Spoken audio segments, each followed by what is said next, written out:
Hey, everyone. I'm your host, James Jackson, and this is ARCast. Join me each episode as we shine the spotlight on a category management or shopper insights professional doing compelling work in the trenches. If you're ready, let's dive right in.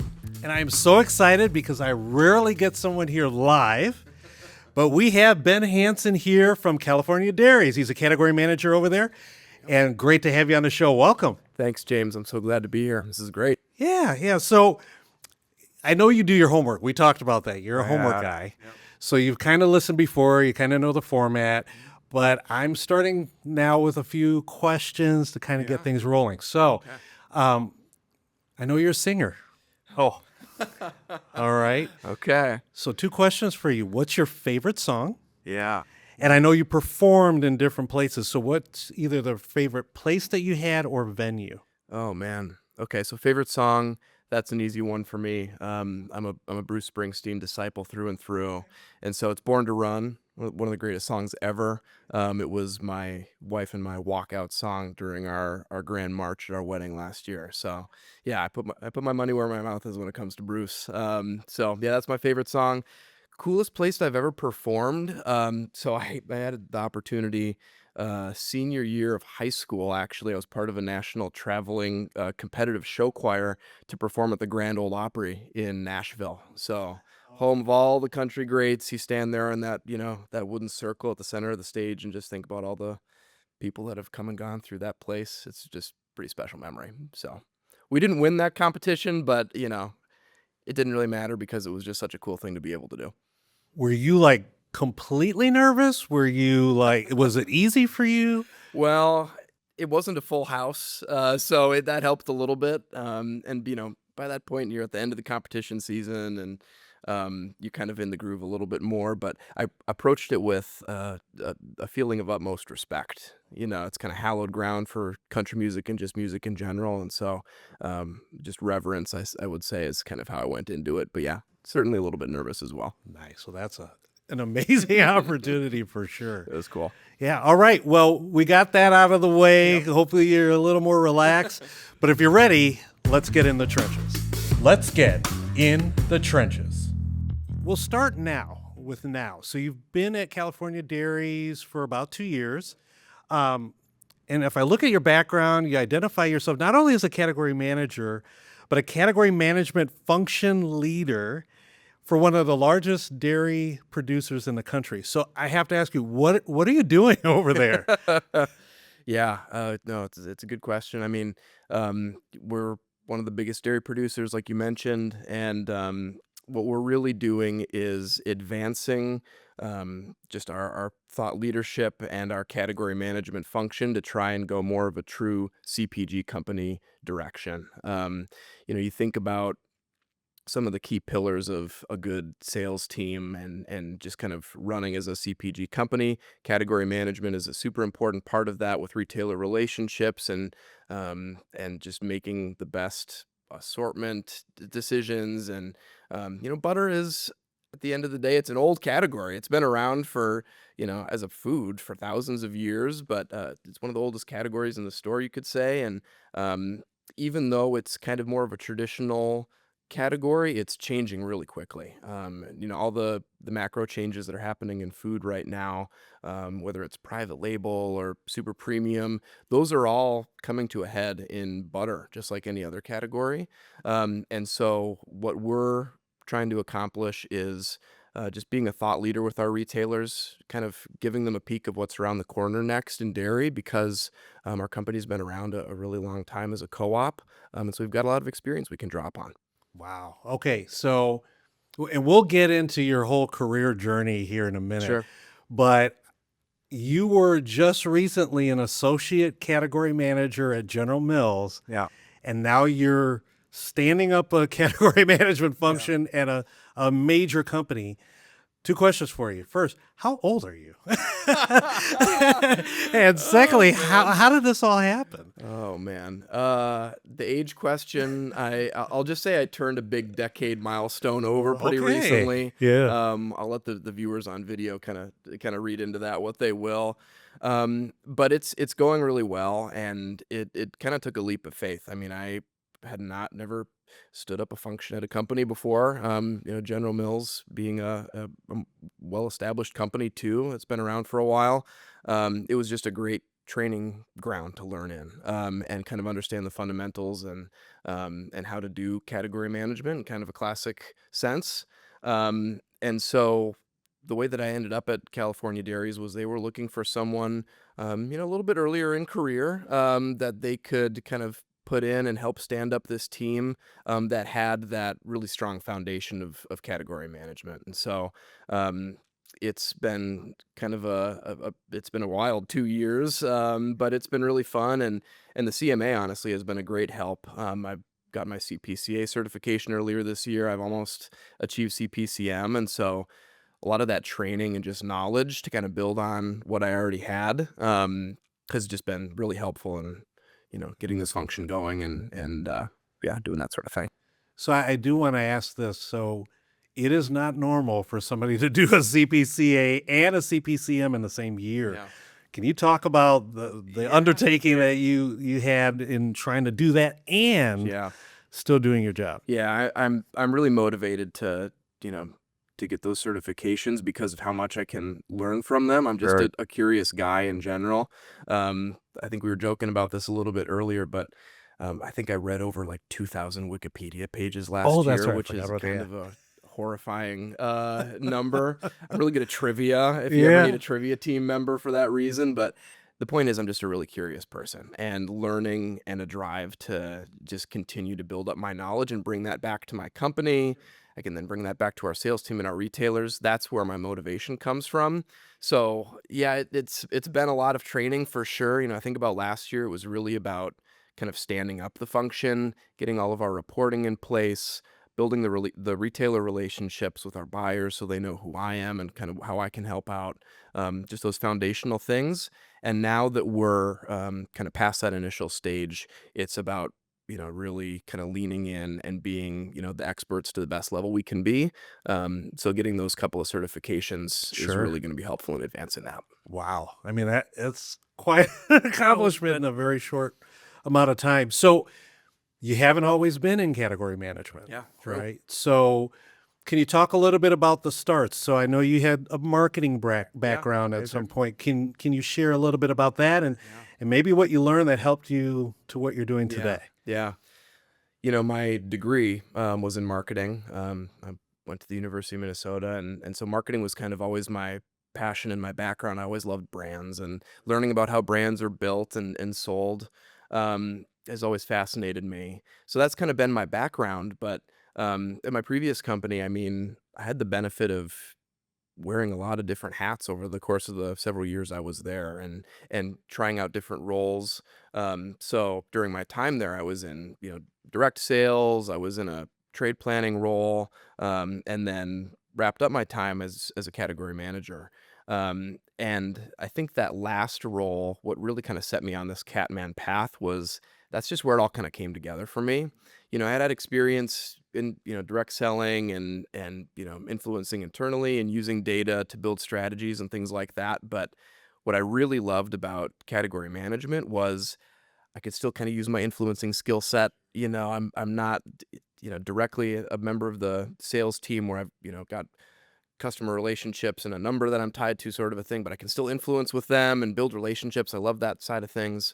And I can combine that with this whole data storytelling Okay. skill set. Okay. And I really love that. Like Sure. just working with people to get deep into the numbers, finding those nuggets, that can make, someone go, oh my gosh, we have to do something about this, like those kind of spark moments, and just telling that story and bringing people along. That combination of those two things is really what I found, in category management. And so I really love this function. And, to be able to have a leadership position at my company is something I'm super grateful for. But that's kind of how I ended up here is it's those two things that really kind of spark for me coming together in one. Okay. Okay. So when did Blue Buffalo come into play? Mm. Yeah, so I started working on the Blue Buffalo brand, I want to say in 2022. So a couple of years after the acquisition from General Mills, I still remember the day that was announced, all the excitement on the floor of getting into the pet business. and just the awesome brand that it is, was really exciting. But yeah, I didn't start out in a category management role with them. I that was my first role with them was in more of a trade, kind of promotional planning sort of role, which was a great way to just understand the Sure. business, and like the fundamentals of, price and promotion. Um, and I don't even think I had any pets at the time, but no, but we had one of our dogs by Okay. then. But yeah, just getting to know like the consumer being an animal and not necessarily the actual person making the purchase itself, and kind of some of those nuances there. It was a really cool way to understand the business and a different consumer, I guess, at the same time. Sure, sure. So going a little bit further back, your first start, food service, Mhm. but I know within General Mills, there's different segments within that business. So can Yeah. you share a little bit about kind of what you worked on? Because that was maybe one of your first It roles. was, yeah. Yeah. So what did you do with that? Yeah, I mean, food service as a channel, that's where I grew up. I mean, that's where I Okay. kind of started my career. And what a great business and group of people to start off Sure. with. I mean, just like learning how to be a young professional at a big company, there's a lot that comes with that, knowing how to communicate effectively, knowing how to work with people and influence. But I will say my very first role was actually on the convenience store channel. And so I was assigned to that channel, and it's kind of it is, a retail world all of its own. I mean, there's 150,000 C stores across the country. You've got a lot of data that you can, work with, syndicated and panel and so on. And so um, that kind of started me on this journey of using data to, Okay. make Okay. decisions with and build strategies off of. That was a super formative experience for me right off the bat. Got it. Got it. And I don't want to miss this. You mentioned direct sales. Sure. Yep. So it's like you come across as somebody that's very comfortable speaking with people and Thank again, you. but and so and it is a different muscle from doing the data and Mhm. the storytelling and Oh, all for that. sure. So can you, go into what did you do? You were carrying the Yeah. bag, Uh-huh. right? And where were you doing it? What were you doing? Yeah. Yeah, so after my time in convenience, I worked in food service sales, like not quite door to door, but kind of door to door. I mean, if there was a place that wasn't a grocery store that sold or offered or served food, they were my customer. And so I grew up here in Minnesota, kind of pulled up my stakes and moved all the way to Manchester, New Hampshire, which is the largest city in New Hampshire, by the way, if you didn't know. I don't know, 120,000 people or something like that. But yeah, just a sprawling metropolis. But I loved Manchester, and I loved New England, and it was a role where I had over, I think 300 unique call points, people that I was working with day to day. As opposed to working with just one or two retailers, we might have a contact or two. I was working with hundreds of people, and so it was an exercise in adaptability. And you always kind of have your sales style, but like knowing how to work with the person who's across the table from you. We hear this phrase of be bright, be brief, be gone in retail a lot, but that has a whole new meaning when you're talking to a chef Brilliant. in the middle of the lunch rush and you're trying to sell them a Yes. biscuit or a baking mix or something like that. So learned a lot of lessons, learned how to work with a lot of people, and I got to live in a really, really cool place. So it was a great learning experience. I have a little background. I don't know if you know, I had a team down at Cisco in Okay. Houston. Oh, sure. So I Yep. had a bunch of marketing associates from Cisco Oh, out yes. there, Yep. and I did some Oh, ride-alongs yeah. and walking in and just waiting while Mhm. the U.S. Foods guy is in there, Yeah. and it's like, oh, okay, my turn now, and is it today Cisco salt Yep. and tomorrow? Mhm. That is a battle. Yeah, it's scrappy. I mean, food service is scrappy. You think Yeah. about, we hear a lot about restaurant profit margins, how tight those are.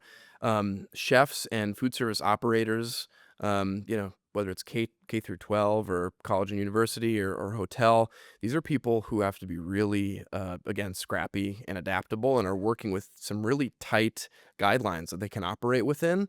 And so that's where this whole concept for me of solution-based selling kind of comes to the fore.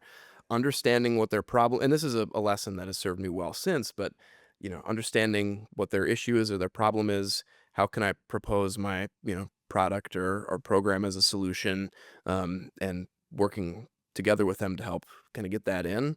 Um, that's a framework you can use in pretty much any job, really. But that's where I really kind of started to learn how to do that. Did you like it?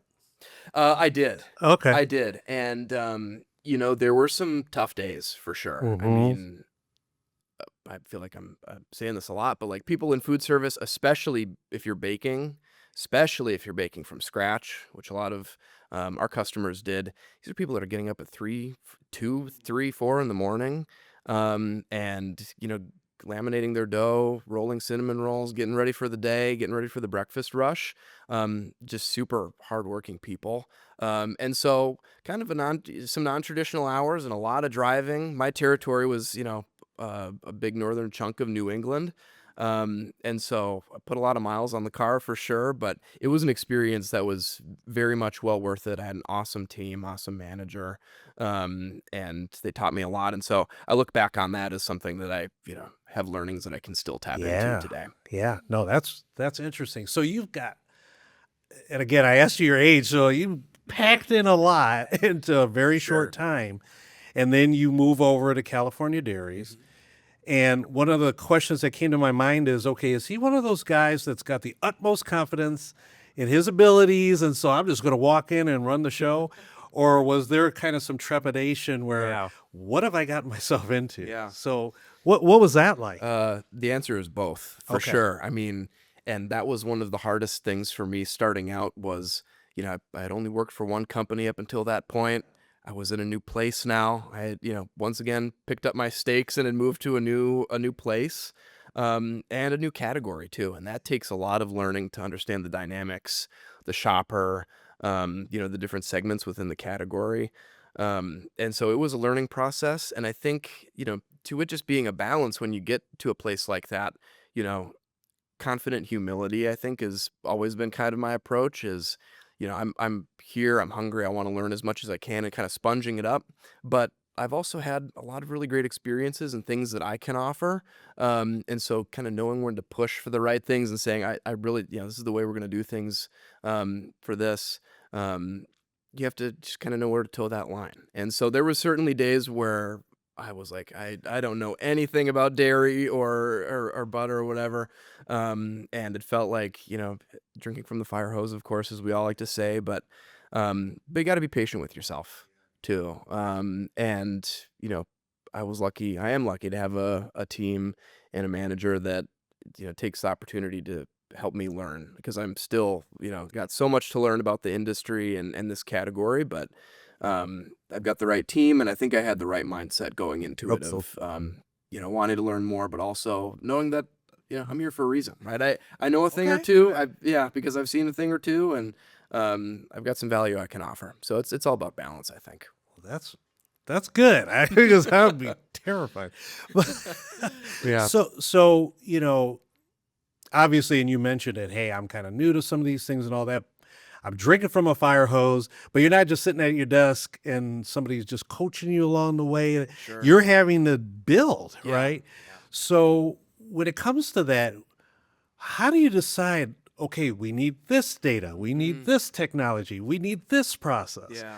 What are you doing to kind of manage through that, or who are you reaching out to? What does that process look like for you? Yeah. I mean, I had a great education in category management, the fundamentals and just Yeah. how to go about it, before I came to CDI. But that was, that gave me a good understanding of what was like table stakes coming in there. And so within the first couple weeks and months, it was pretty easy for me to say, hey, we need to have, this certain report going. We need to have this form to get everybody on the same page. These couple of tools, um, building out resources for everybody that didn't exist before. So you come in with, I came in at least with a knowledge of kind of what we needed to have in order to really get up and get going pretty quick.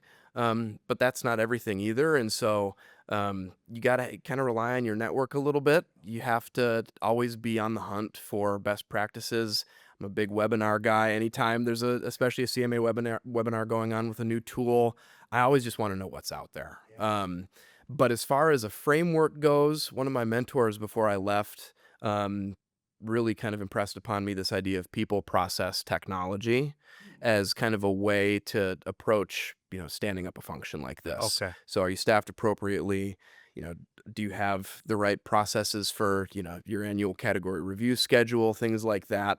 And then do you have the analytical tools that you need to, you know, get your sales team with the right kind of ammunition to get after opportunities, but to approach those conversations with your retailers as well. So that's how I've kind of approached this first couple of years is, in the back of my mind, we have the right people, processes, and Yeah. technologies too. Yeah. All right. Last question for you in this segment.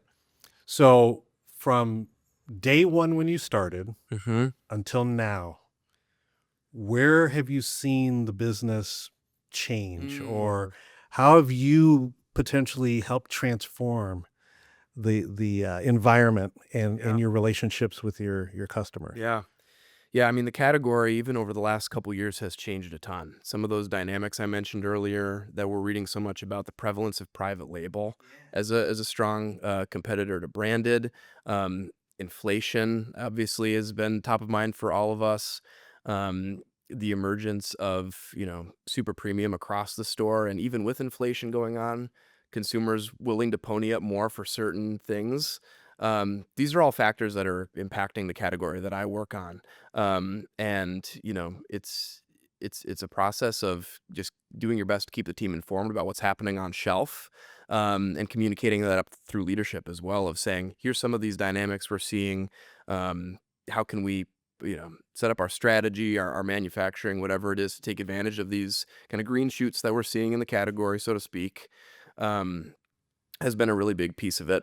I can't remember the second part of your question now, come to think of it. Kind of like how did your company, Yeah, because obviously they hired you for a reason, and sure. that was to kind of shape and mold the next Oh, generation. sure. Okay. So Yeah, that's so right. where are you today versus where you Yeah. were?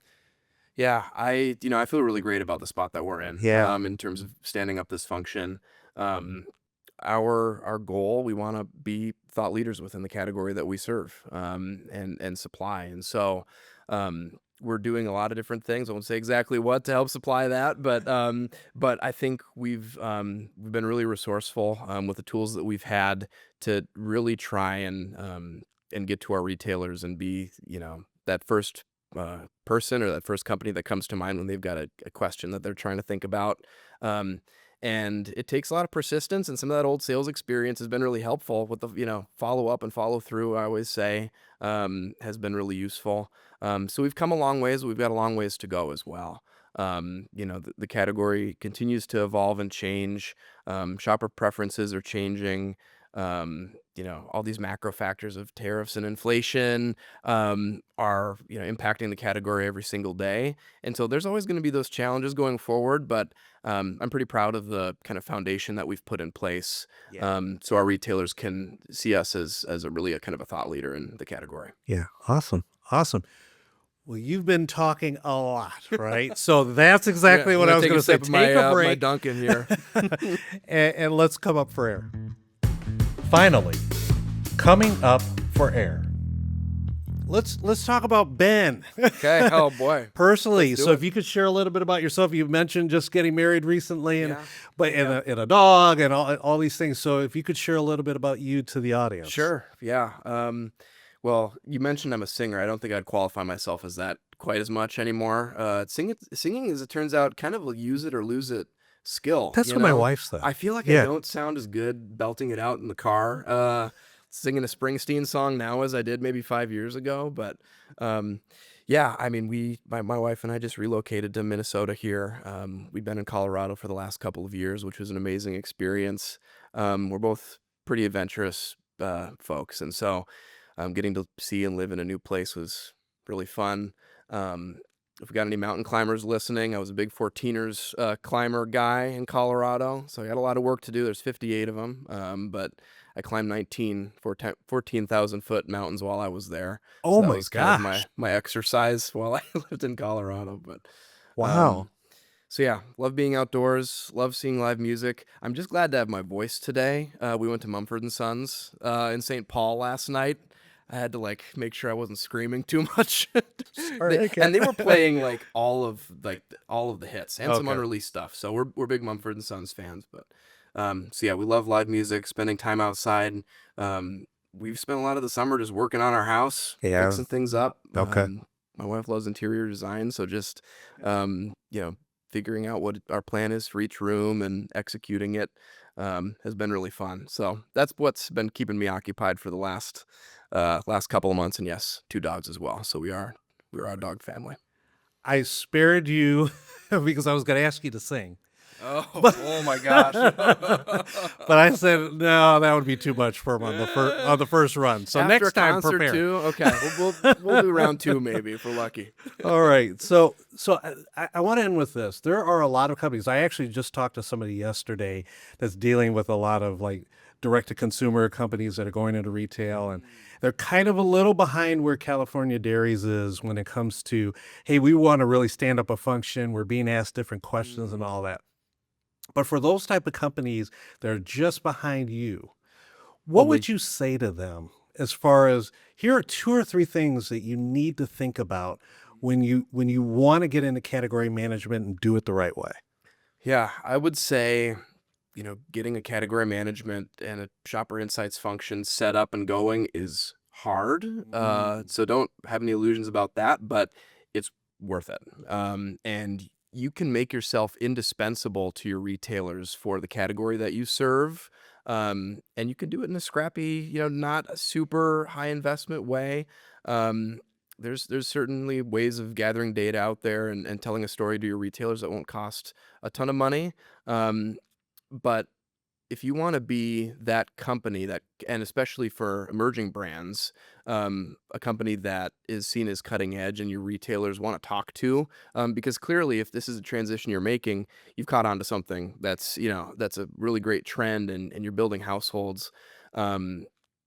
You should continue to kind of ride that wave by being the one that brings your retailers the knowledge and the intel with what's happening with your shopper, with your category, what the trends are. And so I'd say it's hard, but it's important. And it's an opportunity for you to kind of build those strong relationships with your retailers.